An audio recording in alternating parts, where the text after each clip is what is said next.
So I know that we are talking in this cluster.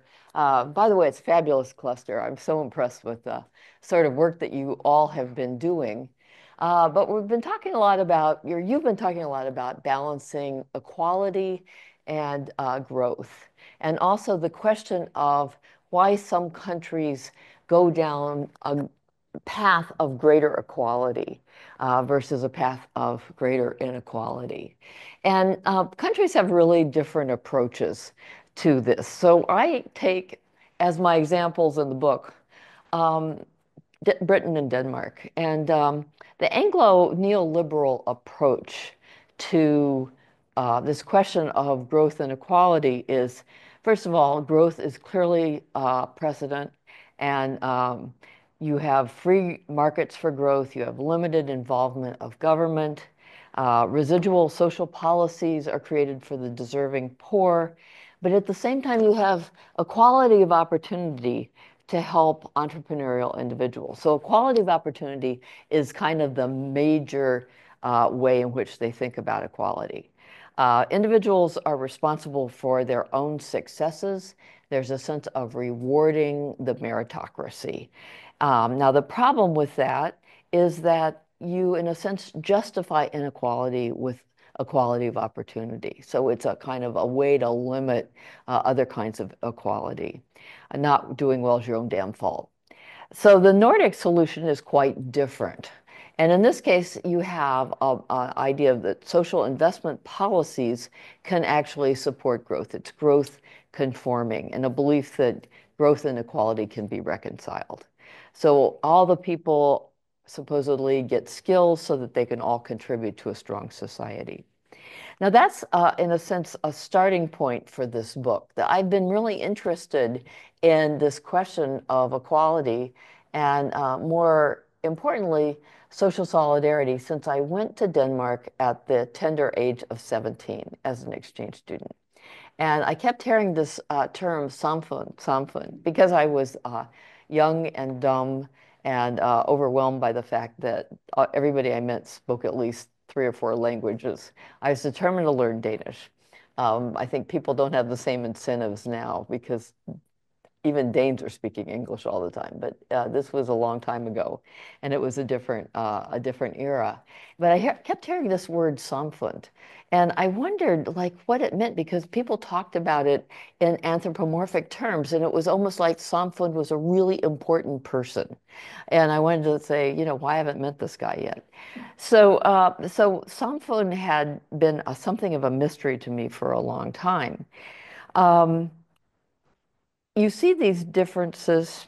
Okay, you just have to push hard, I think. You see these differences playing out in education development in the 18th and 19th century in Britain and Denmark.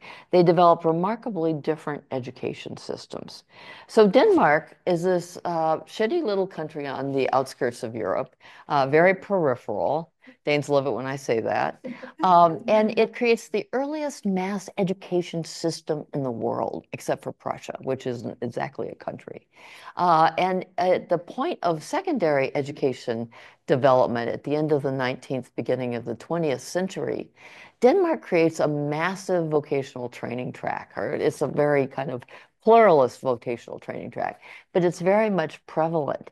And so in the early 20th century, basically a large proportion of Danes are getting some kind of secondary education.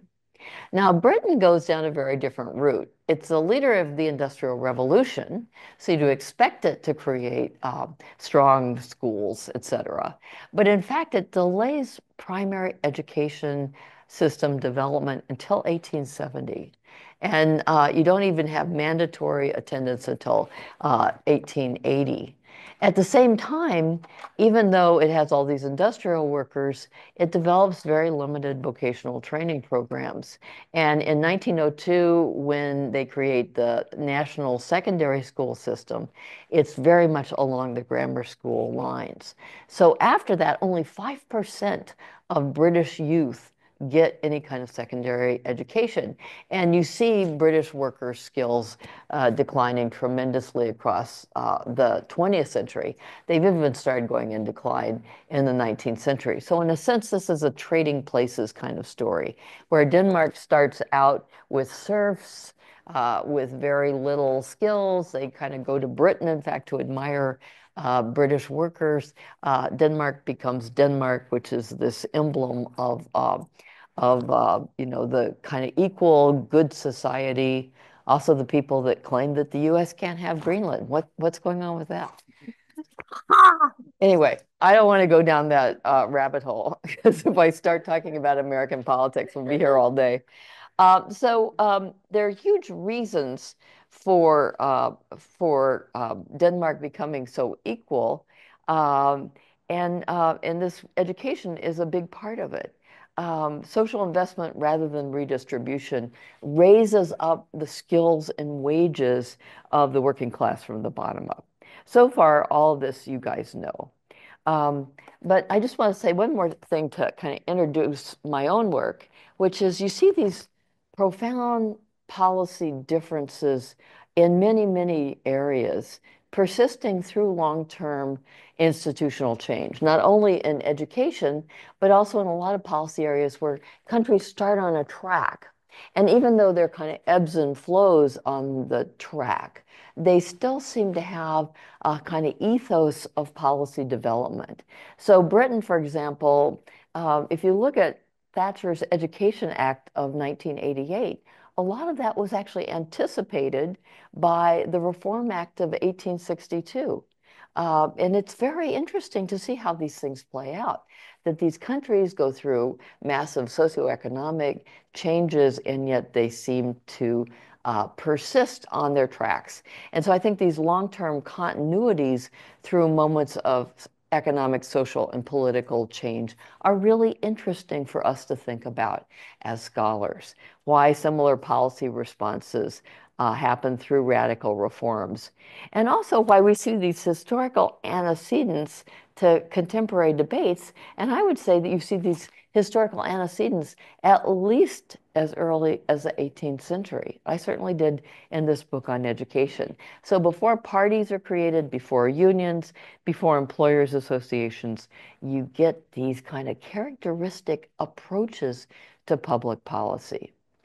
Now, the kind of big argument of the book, one of the big arguments of the book, is that remarkably different cultural narratives about education contribute to these policy differences. So cultural conceptions of schooling, society, workers, the state, and cooperation exist in these countries, and they contribute to education policy divergence. So in Denmark, if you think about these peculiarities of the Danish system, both early mass education and multi-track secondary schooling demonstrate a commitment, a cultural commitment to worker skills. And this cultural commitment to worker skills, I suggest, was related to this goal of building a strong society. Long before countries in the North got interested in equality, they were interested in society. I think society, rather than equality, was the driving force for the emergence of these egalitarian countries. And the view of workers, uh, in a sense, aided this goal of a strong society. They thought of workers as part of the solution rather than part of the problem. There was an acceptance for the role of the state and a spirit of cooperation. So you can hear today these Danes saying, we need to cooperate, we need to cooperate. They were saying that a long time ago. In Britain, the public education system that came late and the unitary secondary track, I think, shows limited concerns for workers and also limited concerns for society. Education is about developing the kind of elite accomplished, well-rounded British gentlemen in the 1800s and 1700s. And they already had these public schools in place, public meaning private, and they didn't really think much about developing worker skills. In fact, when they thought about workers, they were pretty fearful of developing education for workers around the time of the French Revolution because they thought that it was going to cause working class unrest. That's very different from Denmark, who thought that education would prevent the French Revolution from happening. So really kind of interesting how these things play out. Obvious ambivalence about the role of the state and expectations of conflict rather than cooperation. So all that's well and good. And if I were somebody that accepted facile arguments, I would just not write the book and go home and say, well, this explains it all. Because I think the problem with these cultural explanations is that they explain everything and nothing at the same time. And so this is why culture has been such a third rail of political science research. And this was, in a sense, kind of my starting point. My starting point was to try to think about a way analytically and empirically that you could use culture as a factor, maybe a contextual factor rather than the causal factor, but you could use it nonetheless. Oh, the other thing I have to say, Marius has heard this before, the main reason that I did this project was in 2014, I wanted a fellowship for the BU Humanities Foundation. And I figured if I talked about literature, they would be more likely to give me the money. Plus, I told everybody when I went on sabbatical I was going to just read novels, which I love to do. I have a comparative advantage in this. But I mentioned that because for those of you who think, oh, why don't I have it all worked out ahead of time? This was such a meandering path. You just can't imagine how long it took me to kind of figure out what I was doing and put it all together. All right, so the punchline then of my argument is to look at ways to study culture and to model cultural association with politics. In other words, I wanted to figure out how to empirically document some kind of cultural influence, even if it's in a contextual rather than causal way. And so I came up with two ideas about looking at culture. One is to focus on cultural agents as political actors in social movements. The other is to look at cultural structures. And I make an argument that authors collectively create structures of cultural symbols and narratives. And they both come out in the book, which I won't pull out again. All right. So first of all, I would suggest to you that cultural arguments, despite the fact that it's a third rail in political science and sociology, not sociology, political science, are already really prevalent in a lot of explanations of public policy and institutional change, and especially on the sociology side. You get excellent work done. So for one thing, culture shapes the adoption of new ideas. And for a second, culture affects interests and interest formation, and also the strength of class cleavages, collective social identities. Michelle Lamont is one of my best friends, and so she was great in this. She really helped me learn the sociology literature. The other thing I think is interesting about class cleavages, I think that culture also affects the characteristics of class formation, cleavage formation, and the strength of the antagonisms. So I have an article in the British, not the British Journal of Political Science, I have one of those, but the European Journal of Sociology, where we look at, my co-authors and I, Denny Nihus and Eric Olson, look at the differences between Britain, a liberal market economy, and that develops this pluralist industrial relations system, and Denmark, Sweden, and the Netherlands. And the strength of antagonisms is so much weaker in the collectivist countries, the coordinated countries. And I think that's part of this recipe for the Danish model. Then cultural views also legitimize institutions, set boundaries between states and markets, et cetera. and make us feel either institutions are legitimate or illegitimate. And of course, the influence is not only in one direction. I think there's a kind of co-evolution of cultural values and institutions.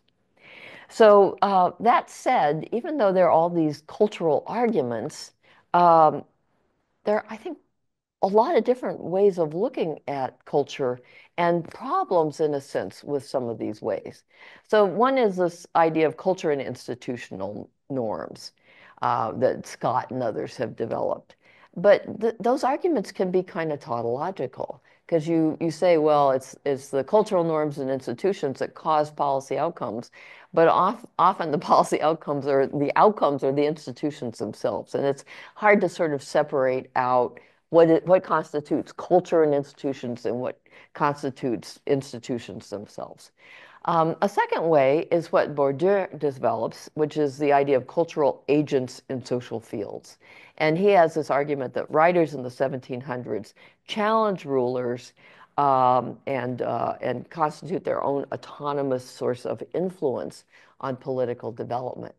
I think that's really interesting, but at least the way Bourdieu does it, you wonder about how cultural agents have power beyond single cases. And so the problem with studying agency is you could say, yeah, it works in this case, but can you make it into a general theory?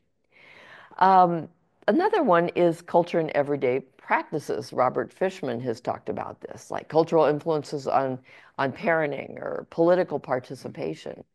But then you wonder about people who defy expectations. And which culture in America right now is the American culture, right? Is it Trumpism? Is it the people in Massachusetts who are kind of freaked out by what's happening at the point right now? So people have a lot of different cultural practices, and it's hard to make an argument about culture in general. A fourth is culture and code, which is sort of my starting point here. And the idea comes from Clifford Geertz, who talks about symbols forming a web of meaning. And Swidler says that we have cultural toolkits that provide continuity in the style of action, even when the goals change. But there's a question about where you find code and how do you operationalize cultural code, and you study it empirically in centuries past in particular, and how culture is transmitted across time. So this question then back to do countries even have cultural DNA? And, national cultural models raise red flags. Cultural imperialism and old white guys often are what we think about as culture. And cultural tropes are not a coherent social field. So Alexander says that cultural arguments need three things. They need some kind of autonomy of the cultural field where the people that are kind of making these cultural products are somehow autonomous from other politics. You need some kind of transmission mechanism of culture over time, and you need to have some sort of agency in the process. So you're not just making these nebulous arguments about culture. All right, so all that is a long setup. So I hope I haven't bored you yet. Now we're going to get to how I look at it, and then how I think it matters to education reform. So my two-part argument about cultural impacts really focuses on authors as political activists and the political structure, the cultural structure argument, which I'm going to get to in a minute. So one of the things that was absolutely mind-blowing in this research project was going into the archives and discovering how these authors have their fingerprints all over policy development in the 18th and long 19th centuries. And it was remarkable because we don't really talk about fiction writers as being important political actors. And yet they were. And part of it was, of course, the fact that in the 19th century and 18th century, people didn't have such strict boundaries between their roles. So you have somebody like Charles Dickens, who is a journalist as well as an author. And we kind of forget the journalism part And Marius has heard this how many times? Like 15. I mean, poor guy, I know, right? And he gave me fabulous feedback. So I always say, we're not worthy, we're not worthy. But Dickens writes a letter to one of his political adversaries. And Dickens says to the guy, kind of sticking it in his face, he says, he writes A Christmas Carol to rail against child labor. He wants to push child labor laws. And he says to this guy, he says, my novel is going to have 20,000 times the force that any political journalistic article I could write. And it's true. Like Dickens was such a rock star, and he did things, he's really sentimental, and people criticize him for that. But it's hard not to shed a tear or two when you're reading a Dickens novel. And he portrays these kind of poor children in such meaningful and moving ways. So he recognizes what he's doing. These guys, in the movements that they're using the power of the pen, and they're fighting with cultural narratives, and they serve as kind of influencers in reform movements. So in the late 19th century in Denmark, there was a group called the Modern Breakthrough, which were a group of literary authors and artists. And the Modern Breakthrough actually formed a political party that was a faction of the left party, Venstre. And Venstre, they called themselves the European Venstre, or the intellectual Venstre, or the literary Venstre. And the peasant part of Venstre says at one point, he says, these literary Venstre guys gave us the power of narrative that we could use to fight the other side, that we lacked an ideology before. And they were like manna from heaven coming down and giving us these wonderful tools to fight. So these literary guys got a lot of positive support from their allies for these campaigns. They also frame social problems in certain ways that influence preferences, make the emotional appeals, and they put neglected issues on the agenda. So often you see these writers talking about these issues far in advance of actual political legislation. And so it was very interesting how that plays out. And I'm going to show you a slide in a minute to document that. Now, the second thing is this idea of literature as structure. So I just want to slow down for a minute and make sure everybody kind of understands what I'm talking about. So the idea is that you have these cultural tropes in literature, and people often refer to symbols and narratives. And so you get the same words popping up again and again and again when you talk about education. For example, you constantly are talking about education in terms of society in Denmark. And you're talking about education in terms of producing the kind of self-actualized individual. They don't use the word self-actualized, but that's kind of where they're going with it in Britain. And these narratives and symbols are embedded in a sense of corpora of literature. So you have a big body of national literature that extends over centuries. And you see these same cultural tropes, these same images repeating again and again and again. And so the way I think of this process is that writers, in a sense, write collectively over time to contribute to these bodies of literature. They inherit these literary narratives from their forefathers. They rework these in fiction when addressing new social and political issues, and they pass narratives down to their literary descendants. And certainly individual authors vary, but in a sense, they vary on different playing fields. And this was also something that I thought was super interesting, that authors on the left and right in these countries are arguing about different issues. So in Denmark, for example, authors think generally that the state is a good idea, the government is a good idea, but they have different views about who controls government and how they want government to behave and what goals they want government to have. And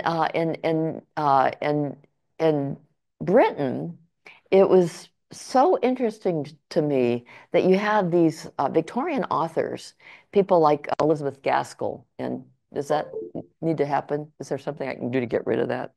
This thing. Oh, it's okay. You have somebody like Elizabeth Gaskell who cares deeply about the poor, obviously. And she spent her life in sort of these Manchester reform movements trying to help people.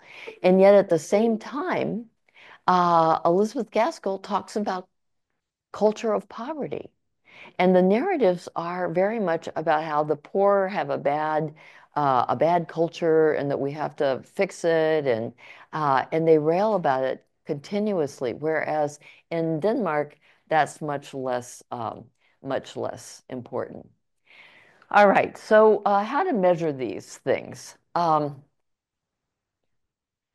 So I develop a method for assessing cultural distinctions using computational linguistics and machine learning to analyze large corpora of 262 British and 521 Danish novels and plays. And I build snippets of text around these education words. And what that means is that you take an education, every time school or education appears in the novel, then you see what authors are talking about inside those little paragraphs. And that so you can analyze that with machine learning techniques. And I also do unsupervised topic modeling. So I calculate word frequencies. And then with unsupervised topic modeling, you just tell the computer inside these snippets of text, tell me what the major topics are. And then they will let you know that. You can't do that for the whole novel in general because what are novels about? They're about love, they're about murder, they're about sex, they're about sibling rivalry. You know, there are lots and lots of different topics. But you can look at how thoughts about education arise. I also did case studies of authors' writings, and I read a lot of books. So I thought that if cultural context matters, we should expect cross-national differences in literary symbols and narratives that persist over time. And the first thing you would expect is that literary depictions should provide context for ideas and the goals of education reform. That you would expect collectivist Denmark to differ from individualistic Britain. So Denmark should have more early references to education than Britain, and cultural depictions should predate major reform movements in each country. So the author should have an impact on the timing of the reform movement. Because you would expect authors to put education on the political agenda. And then you would think that words associating with individuals should be higher in British snippets, and words associated with society should be higher in Danish snippets. Because the cultural argument is that Denmark does education to build a strong society, where Britain does it to self-development of the upper classes. And you see these thoughts coming through in literature. And I just want to give you a couple examples so you understand what I'm talking about. So Matthew Arnold, who was the poet that did White Cliffs of Dover and a lot of other stuff, and wrote some other kinds of fiction, wrote that the primary goal of education was not to make good citizens, but to create the best individual. He actually goes out of his way to say it's not about citizenship, it's about individual development. The best man is he who tries to perfect himself. You see a really different approach in Danish literature that happens very early on. So Ludwig Holberg writes this bestseller, international bestseller. He writes it in Latin originally, and everybody across Britain, the world rather, reads it in 1749. And he has a guy who's this kind of hapless idiot going to a subterranean universe. And he lands on a planet that is populated by tree people.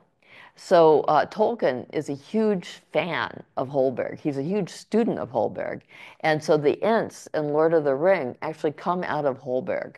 It's really interesting when if I don't know, I taught myself Elvish when I was 14. This is what a nerd I was. Elvish and the Danish, useful languages. Go figure. But Holberg writes, merit ought to be rewarded. This is individual merit, but the reward should be adapted that the state may not suffer. So it's okay to have individual merit, but you have to make sure that you're protecting the state at all costs. Later on, NSF Grundtvig, who's kind of a priest, philosopher, poet, etc., claims that education for the little people, the workmen of the sun, is a matter of national identity and essential to the collective folk. So there are these collectivist themes in education all along. Now, if you look at references to education words, this is Denmark.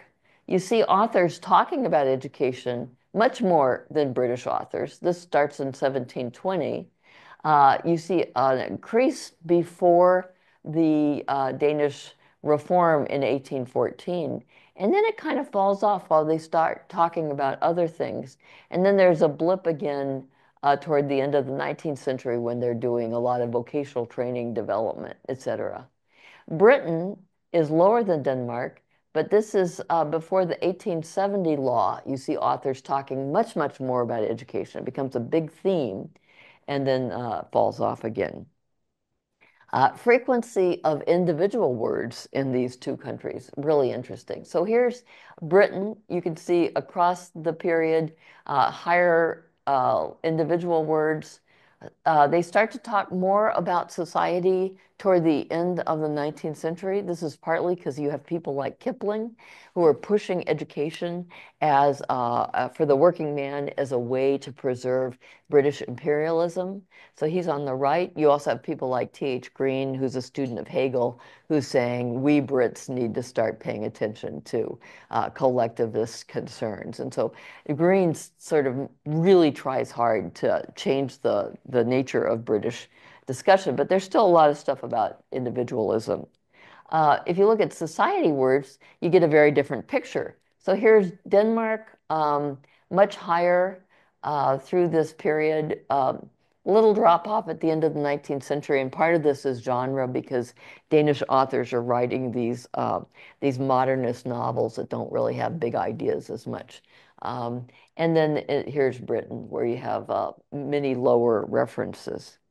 Now, culture and the expression of interest, again, you could imagine that if cultural work sets the context for the construction of interest, you should expect to see very different perceptions of social class in Britain and Denmark. So Danish authors should mention workers more, they should mention skills more, and these views should provide the context for Denmark's early education for workers and inclusion of vocational training. Also, if cultural depictions help to increase or decrease class cleavages, you would expect to find more consensus among Danish authors in their depictions of workers than among British authors, where divisive views of labor could reinforce class conflict. So I do a cluster analysis, and you should expect Denmark to have a unimodal distribution of authors' depictions of labor because they converge on how they depict labor. But this is not the case in Britain. So if we get to authors' writings, again, the Danish authors are much more interested in labor than the British ones. Danish authors expected workers and peasants to strengthen economy and society. So again, going back to Ludwig Holberg and Niels Klem's Journey Underground, says that laws favoring some classes are not conducive to the general interest. He's writing this in 1749. Thomasina Gulenberg wrote this book called Montanus the Younger, and she connects economic productivity, skills building, education, and social solidarity in this novel. It's sadly not translated. Super interesting views about social investment, you know, long before the social, this is like, the book comes out, I think it's 1839. In Britain, William Wordsworth hated education for the working class. He railed against it constantly. So he writes at one point, mechanics institutes make discontented spirits and subordinate and presumptuous workmen. That education is going to allow the working class to kind of not work anymore because they're going to get tired of putting in the effort. And then again, even progressive British writers almost never commented on workers' contributions to society. They thought of education more when they pushed it as a right that people, working class people, should have a right to individual self-development. But they didn't really ever talk about the neglect of education and the impact of that workers' education on society and how it weakens society. So here are worker words in education snippets. Again, you get much higher mentions of education in worker education in Denmark. Skill words, again, you get much higher mentions of skill words. This one I think is super interesting because at the end of the 19th century, when industrialization has taken off in a major way, Denmark is really pushing skills. In Britain, these are the people who create those grammar schools. They're not talking about skills at all. And here's the distribution of labor that I mentioned before. So you don't look at the actual position, just look at the color. So Denmark, it's like almost all brown dots. And the brown dots show that they're talking about education in the same way. In Britain, you have like really a lot of different colors. So there are a lot of different depictions of education. I mean, this is labor, rather. Okay, finally, you would again expect that if culture work sets the context for individual rules, you should have different references to state and cooperation. The state references should be higher in Danish snippets. Also, cooperation should be higher in Danish snippets. And to get back to the authors for a minute, British novelists continuously ridicule the state on both the left and the right. Dickens, for example, endlessly attacks the legal system. And even socialists who you might think would want a strong state don't. Like they think the state is a bad idea. They think excessive government is a bad idea. So you get William Morris, the guy that produced all this beautiful wallpaper. He was a big socialist. And he writes this really fascinating book called News from Nowhere, where this guy is transported to the future. And he's in industrial England in the late 19th century. And then he goes to this utopian time. And in this utopian time that Morris talks about, everything disappears. All institutions disappear. There's no parliament. There are no labor unions. Everybody's just kind of producing goods and trading them with each other or giving them away. And so his ideal utopian vision is one where all of these institutions are gone. And I think that's super interesting. Also, at the end of the 19th century, by the way, British socialists really wanted equality of opportunity in education. And so a lot of them liked the idea of these singular secondary schools based on grammar school education. Whereas in Denmark, they really were pushing vocational training for the workers. Cooperation is a constant theme in Danish literature.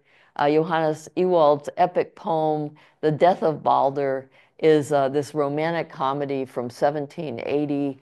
And there's this hysterical scene where this guy thinks he has to go off and fight Balder, who's half god and half man. And his fiance, Nana, says, don't do it. What the hell is going on with you? And he says, no, I have to do it because I'm going to be signifying my heroic nature. And she says, yeah, you're just going to get killed. And they have this hilarious back and forth. And then you look at British literature, and over and over and over again, conflict is celebrated. So in the No Enemies poem by Charles Mackay, he says, if you haven't made foes, Small is the work that you have done. So there's a celebration of fighting the good fight in literature that is pretty much absent from Danish literature. And instead, in Denmark, there's this constant, like, let's just get along and let's be reasonable and let's take the middle way. So the state words and education snippets, again, are much higher in Denmark until the end of the 19th century, where there's more of a collectivist movement toward these local schools. Cooperation words are much higher in the Danish snippets as well throughout this time. So to conclude, because I know I've gone on a little while, I just want to say a few things. First of all, I think that these cultural arguments help us to understand why countries develop different policies, even when they think they're doing the same thing. So you get these waves of new policy ideas. In my last book with Dwayne Swank was about active labor market policy. And Britain and Denmark create these active labor market policies. They look the same on paper, but they are really, really different in the way that they're implemented. And so I think it's very interesting to try to figure out why that is. And I think culture plays a part in that. Why you have great similarities within countries at different policy areas is another problem. Like, even though policy areas have different interest group conflicts, different institutions, nevertheless, welfare policy and education policy look pretty similar. Child care policy, they have kind of characteristic ways of approaching things. And I also think in particular, this cultural analysis provides insights into the roots of social democracy, that the concept of a strong society really is the major driving force before the 20th century. And equality is kind of a felicitous side effect. I also think that a culture is something that creates a long shadow that matters. It doesn't address much to specific struggles, but we can develop techniques to assess cultural outputs, both in the agency of cultural actors and in the structure of cultural products over time. Okay, so I also have this whole argument in the second chapter of the book about culture and institutional theory. I was thinking about talking about that more today, but I decided to do this other thing. But just the punchline here is that I think of cultural inputs as an alternative to policy legacies. So with policy legacies, you create a policy, and then the policy created at time T0 continues to matter at T1. But the problem is policy legacies have both negative and positive learnings, and it's hard to know what the legacy really is. Culture's different, because I think culture matters every time we sit down at the table to negotiate something. We bring our kind of cultural knee-jerk reactions to that. And we all obviously have like individual things that are part of our personality. I'm a mom, I'm like, can't we all just get along kind of person. But also national cultures, I think, are in some ways like that as well, that you have expectations of cooperation or conflict that you come in with. And I always like to say, it reminds me of one of my old roommates who always picked the wrong kind of guys. I mean, just, no matter how much I told her, you are really an idiot. Like, it was really distressing. So that's how I think culture is. Cultural frames matter every time we negotiate. Finally, and this is like true more than ever, culture wars are rocking the political foundations across the globe. We just saw this happen in America. We're such a divided country, so deeply divided, so deeply polarized. And I think part of the problem is mass publics express discontent with elite technocratic solutions. The fact that the left, and certainly the center left, has been so neoliberal for the last 4 decades, and people don't like that very much. People don't like the meritocracy and to be told it's their own damn fault. And what the far right parties have been able to do is use cultural images of traditional societies to build support. And they have managed to wrest the idea of society away from the left. So scholars and activists should pay greater attention to the role of cultural touchstones in political battles and think about the political feels based on people's cultural yearnings. So I'm done.